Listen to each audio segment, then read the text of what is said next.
Bonjour à tous, Jérôme Geoffroy, je suis directeur financier en charge de la transformation digitale chez Silcare, donc qui est une biotech, qui a une spécificité aussi qui travaille sur la santé digitale, en particulier dans les problèmes d'audition. Nous, on a un cas d'usage vraiment différent, on est une biotech, donc on travaille sur un candidat médicament qui va permettre de restaurer les problèmes d'audition. Et on a une grosse, je dirais, compétence préclinique sur beaucoup de modèles animaux. Donc on avait à la base énormément d'informations qui concernaient des études sur des animaux, etc. Et on savait qu'on pouvait faire quelque chose de ces datas.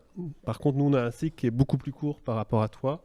On n'a pas fait de tentatives précédentes, et pas spécialement d'intérêt à ce moment-là, mais très rapidement, et du fait de l'évolution technologique, on a pris conscience que, il fallait que notre société soit en avant sur ces sujets et les intègre dans sa stratégie. Et on a vu que très rapidement que cette data pouvait être valorisée, pas forcément à l'extérieur, mais surtout à l'intérieur pour se défendre et pour optimiser nos process, enfin tout ce qu'on a pu voir dans cette journée en fait. Donc rien de révolutionnaire, mais on était vraiment dans cette approche. Comment utiliser ces data? Pourquoi? Dans quel cadre? Combien ça va nous coûter? Est-ce qu'on peut se financer, etc. Donc toutes les questions classiques. Et étant DAF, moi c'est quand même ma priorité de voir si on arrive à faire quelque chose de ces data, mais surtout donner une perspective aussi défensive à l'entreprise. Et on a discuté, on a regardé un peu l'écosystème local, et très rapidement on est arrivé sur ce fameux diagnostic data. Et ça, effectivement, c'est grâce à la BPI. Ça nous a donné quelque part confiance. Ça nous a dit, OK, on va passer par des structures, surtout qui sont référencées par la BPI et qui ont cette connaissance et qui savent faire, dans un cadre normé, ce diagnostic. Vous avez plein d'acteurs aujourd'hui sur le marché qui vont se dire spécialistes. Et moi, j'avais toujours cette appréhension, mais on va passer par qui, etc. Donc l'avantage... En tout cas, on est dans un cadre normé avec des spécialistes et qui sont encadrés aussi via le réseau de la BPI. Donc, on savait qu'on était entre deux bonnes mains et on a sélectionné des acteurs locaux, etc., qui sont ici présents. Mais fondamentalement, l'idée, c'est qu'on peut avoir une vaste palette d'acteurs. Et grâce à ça, on a fait pareil. Très rapidement, on a fait un workshop et le workshop nous a permis de mettre toute l'entreprise avec la data science et mettre la data science au milieu de l'entreprise. Pour pas effrayer, pour vraiment embarquer, je dirais vraiment tout le monde, et ça a surtout ouvert des perspectives. C'est vraiment, on a la même dimension, c'est la stratégie et non pas la technicité. C'est qu'est-ce qu'on est capable aujourd'hui avec les moyens technologiques, est-ce que c'est dur, pas dur, est-ce que c'est compliqué, pas compliqué, et surtout ce workshop nous a permis de démystifier la data science. Aujourd'hui, c'est vrai qu'on se fait une montagne de la data science. On se dit, là, ça a l'air compliqué, c'est très technique. On nous parle d'algorithmes. OK, on n'est pas matheux comme certains ici présents peut-être, mais ça fait quand même peur et on se dit comment on va maîtriser ces sujets. Et grâce en tout cas à ce diagnostic, ça nous permet de démystifier et surtout d'apporter une dimension rationnelle et un plan d'action je dirais rapidement mobilisable sur des thématiques qu'on va discuter. Et effectivement, on a cette matrice qui nous aide à dire, OK, en fonction de la stratégie, on a des cas d'usage qui vont être très intéressants pour la société, qui vont être des quick wins, etc., etc. Et surtout, on sort de ça armé avec un plan d'action qu'on peut... Alors c'est peut-être plus simple dans notre société puisque toute la société permettait d'être mobilisée, dont de la CEO, etc.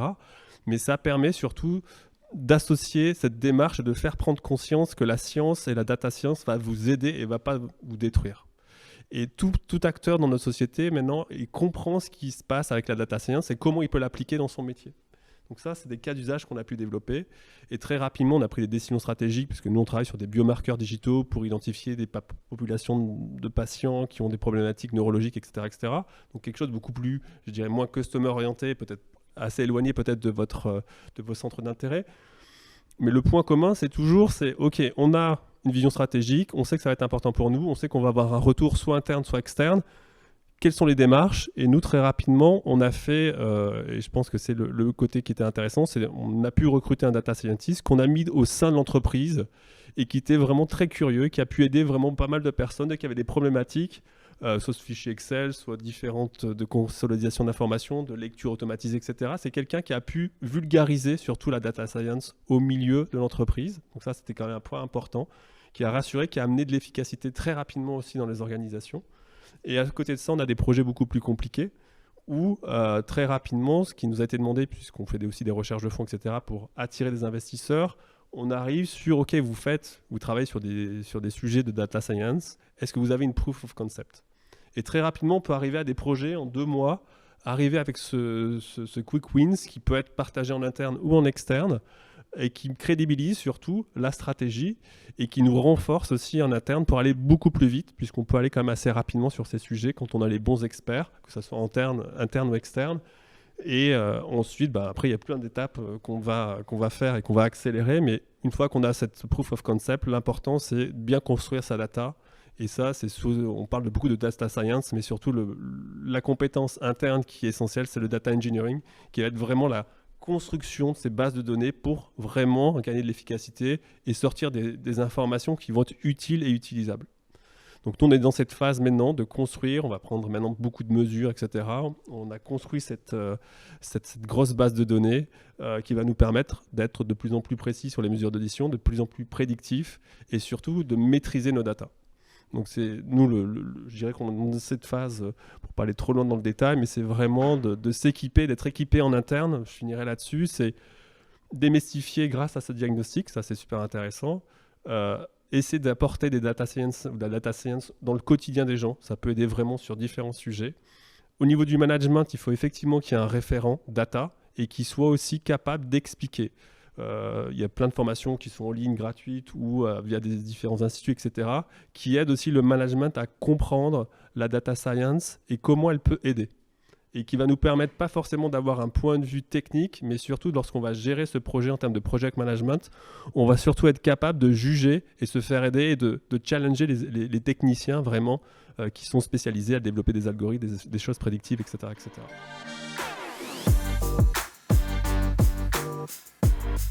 Le diag, c'est évident. Ça, je pense que c'est un must absolu. Pour inscrire, le deuxième conseil, c'est plus l'aspect stratégique, intégrer la data science dans notre quotidien, parce qu'on n'imagine pas toutes les options qui nous sont offertes. Mais surtout, ça nous permet aussi de comprendre les axes d'évolution d'un point de vue compétitif. Et on est quand même en termes de responsabilité d'entreprise, c'est de comprendre les enjeux de demain et d'anticiper. C'est quand même le rôle du management, c'est d'anticiper les futurs challenges. Et ça, il faut qu'il y ait quelqu'un dans chaque société qui soit le référent data à minima. Donc c'est vraiment être référent, être formé et comprendre que ça va pas bouleverser, mais ça peut être une opportunité pour tout le monde, mais ça peut vraiment nous challenger. Donc il faut l'intégrer très rapidement dans la stratégie de l'entreprise. De notre côté, on a pris le choix au moins d'avoir un expert interne qui maîtrise la data science, qui puisse la partager, qui puisse surtout travailler, être capable de juger l'expertise des experts avec qui on va travailler.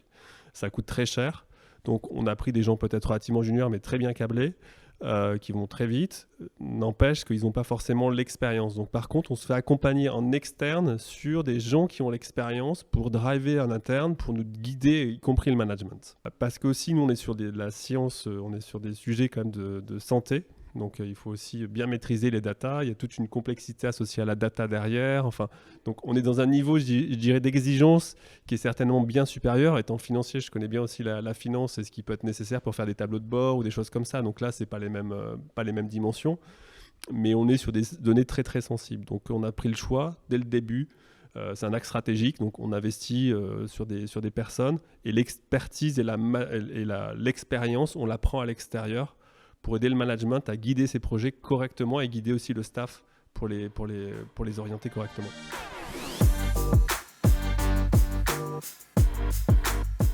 Je dirais le référent idéal, c'est quelqu'un qui a appétence pour la data. Ce matin, on a vu quelqu'un qui était directeur des achats, quelqu'un qui aime l'innovation. Effectivement, moi je suis CFO, j'aime bien le chiffre mais pas que, simplement, c'est quelque chose qui aime l'innovation. Donc, je dirais que c'est pas forcément un profil type. C'est mieux s'il a une connaissance peut-être scientifique ou technique. Mais c'est quelqu'un surtout qui est curieux par nature et de comprendre et d'anticiper les challenges pour la société. Donc, il n'y a pas de profil type en termes de formation. Alors après, formation, on peut tout mettre. Bien sûr, si on a fait des études scientifiques, c'est beaucoup mieux parce qu'il y a quand même une donnée derrière, mathématiques, etc., etc.